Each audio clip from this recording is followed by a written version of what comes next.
Pinia bangke nali tuma fa nili nang kithan ponji la bangke kedam tang 2023 la pen pining 2024 ahot PM Kisan long ke apply dun an abang phumate abang fiatum nangli tum amen duma ve ma ko sonsi kachelang nang jima labangso process si pini labangso video long nali tum phanang than pachini ponikpo la pen nali tum labangso video ki cheng pen ki jut an lang ponigot tangte aprang si KARDOM kadukave Karbitish 2.0 YouTube channel long kilangara do ana fans tame nangli tum jong si labangso YouTube channel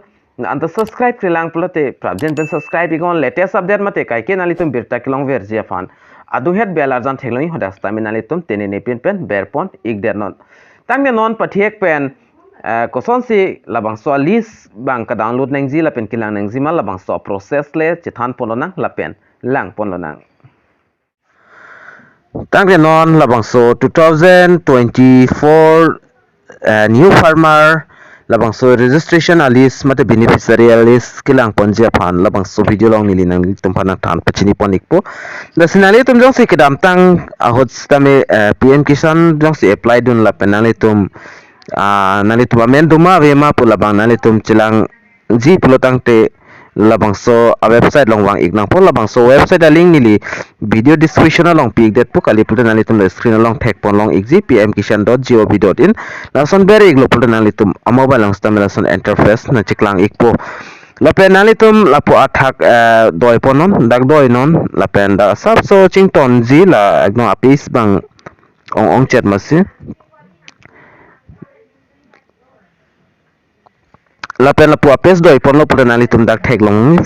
farmer concert punali tum dak screen long thek pon long exi nili na piklang pon ikpo labang farmer concert ro lapen ladak farmer concert adim nali tum EKYC new farmer registration lapen status of cell registered farmer CSC farmers lapen updation of cell registration farmers know your status lapen dak beneficiary list punali tum thek pon long exi labang so dimsin nang litum berpon ignang po nilidak napaklang pon ikpon nang litum pan color bang nilidak change pon ikpon nang litum la theklongi screen along beneficiary list labang so beneficiary list long nang litum ber ignang po beneficiary list long nang litum berpon igdet benefit da page bang puthot dak loading pon tu ikpo asap so chonghong ikchenon beneficiary list long berpon igdet benefit na litum la screen long tak thek pon long exit beneficiary list 11 January 2024 lapen apor thanks to me that thek pon long ikpo beneficiary list kilang ji afan mate na litum amenduma we malak chilang ji afan aprang si na litum la state bang select pon paprang ignang po state tak select igdet benefit na litum puthot la dak district labang kenalitum select pon tunang po district kona district pen manali tum Dimaso Punai Golpora Golaghat nason tak sida Karbianglong la pen West Karbianglong stame dak do pon exi gasi nili example na piklang ponjia panili dak Karbianglong select pon iglo Karbianglong nali tum la district la pen state selected pen fit la pen puthot nali tum select nai sub district adim beri gon difu foloni la pen silonizan la ke thomdo nili example upon difu select pon igelo lapen puthot nali tum thek polong exi state selected benefit district selected benefit nali tum la sub district non sub district select igelo lapen nali tum la blocks tam medak select pon ignang po lapen la block bangke Bokazan ma Hauraghat ma Langsomi pi ma Lombajong nili brongmongwe semi langso la ana block do las nali tum kuloso block se puri manali tum arong la bangke nali tum select pon igon nili example apan Hauraghat puthot nili dak select pon igelo Hauraghat select pon igdet a finally tum puthot la village panali tum select pon ignang pon village mate wrong amen aprang sinali tum dak state select pon igon la pen district select igdet pen sub district la pen that si block pen that non la village lo village dak ber igon la pen dak village bang do ikthai po la Hauraghat area ka an makapuri la bangso village mate arong men bang dak do ikthai po dak 12 male Nepali Bosti 14 male Nepali Bosti 25 male lason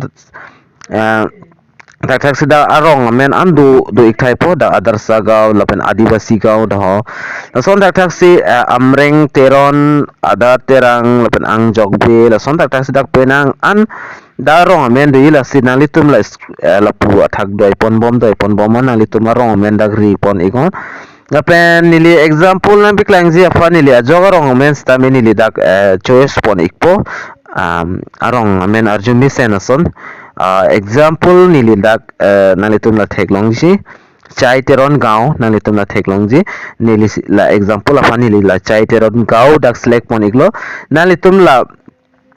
select type and fit dak 1 lo la pen 2 3 4 pen 5 first labang ke state select pon ang po district sub district block la pen village like po analitum select pon igon la first select thai lo pulot nalitum la get data puthek longi la get data nalitum ber pon igon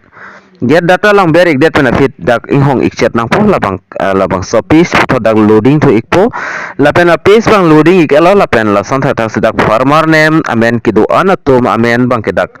screen along nalitum tek pon long exist ameni li blur bi pon ikolo dak ang ton pen nalitum lang pon ingon kumama amens doma vema nalitum arong